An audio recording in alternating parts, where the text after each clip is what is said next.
I am Rabbi W. Jack Romberg. I worked as a rabbi for about 2 decades in the capital of Florida, in Tallahassee, Florida, in the congregation there.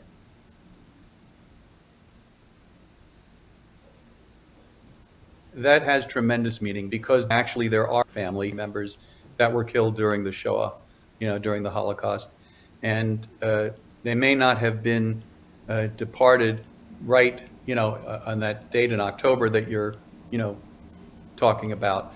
But for example, Heinrich Stern, Uncle Richard's older brother, he escaped originally to Belgium, but then he was captured by the German army, the Nazi party, and eventually he was killed in Auschwitz, as well as his wife and his daughter, all killed in Auschwitz.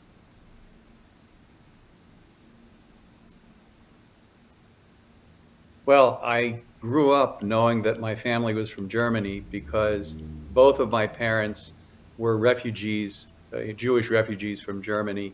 Their whole families were refugees from Germany. My mom coming in 1936, my dad coming in 1939. And as I grew up as a little kid, uh, Uncle Richard Stern, was the person who raised my dad, and he looked at dad as his son, and he looked at me and my brothers as his grandchildren. No, in the 1960s, it was not very common for parents or grandparents from Germany or from Europe in general to talk to their children. I'm talking about, Jewish, families. It was not common for them to talk to children or grandchildren about what they went through in Europe during the 30s or 40s. So it was more as when I got a little bit older, as I got to be about 12, 13, getting ready for my bar mitzvah, that's when I started to learn a lot more about, first of all, about the Holocaust and about what was going on. And I happened to then see a book that my father had that was in German, and it's a history book about Jews in Cologne. And in there, I saw the picture of Uncle Richard standing in his doorway, and, next to the SA soldier. And I had no idea what this was about. And I started to ask my dad about this. And again, I was maybe 11, 12 years old, something like that, that I saw that.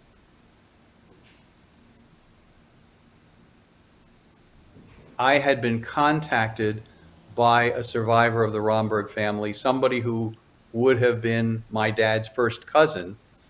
I had no idea any of these people existed. My dad probably had no idea these people existed because the Sterns kept him away from being connected to the Romberg family.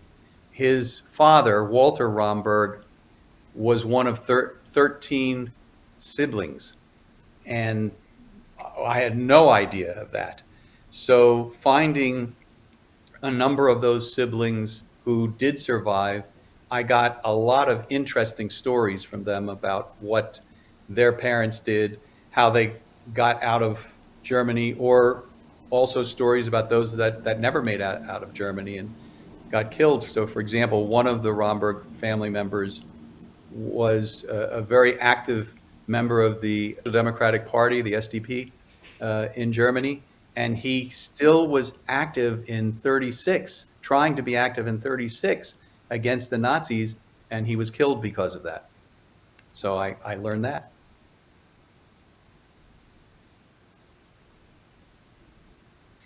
Unfortunately, when I was touring around Köln, the Marzelstein place that was destroyed by bombing it toward, in World War II. So I couldn't see that one. I did enjoy going into Runstrasse Synagogue because my family, the Stern family, were members of that for a long time. And I just really enjoyed going through the Runstrasse Synagogue and seeing it, knowing that my dad actually, after Kristallnacht, dad had to go in there as one of the teenagers that were forced to clean things up and take care of things. And one of the things he had to do was clean up the destroyed ark for the Torah. And so it was very interesting for me to go into the sanctuary and see the new ark kind of. So that was very, very meaningful too.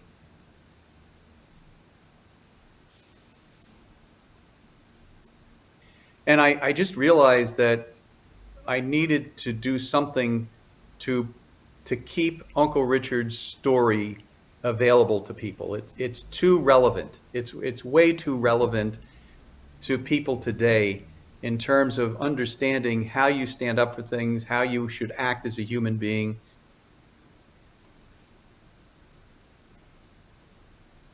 Well, I think the most intriguing is his standing up and and protesting on April 1st of 1933.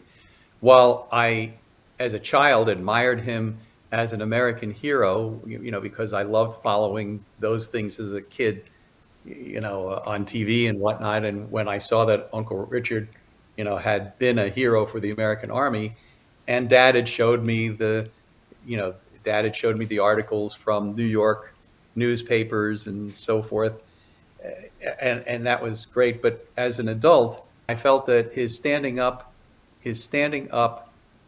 to protest the Nazi, attack against Jewish stores, the boycott of Jewish businesses, and his bravery to stand up next to that SA soldier, that just struck me as something very important. And why is it important?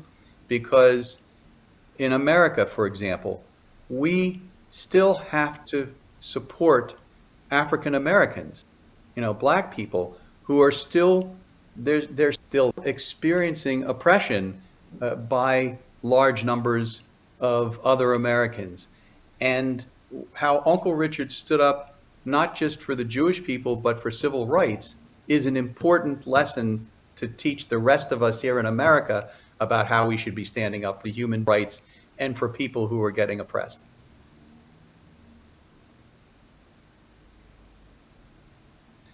In growing up, it seemed that our family was very, very small. And having now connection to more family has felt really, really good. And some of that family has been part of my life now, as since 2011 and 2013 when I met them. It's just was really great to get them as part of my life. Very important to me.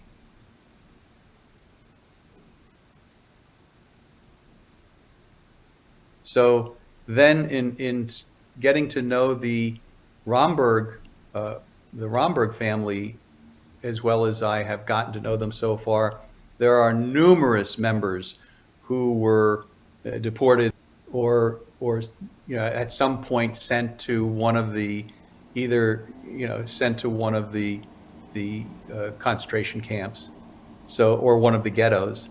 So the story of members of the family is they're different stories of different members of the family. Some of them made it to America, some of them somehow survived in Germany, and some of them were captured and killed. So it's a very wide range. And yes, I think that understanding the Shoah, understanding what happened, understanding how important it is for people to go against this and to understand it's so important to learn this. It's so important to learn about this.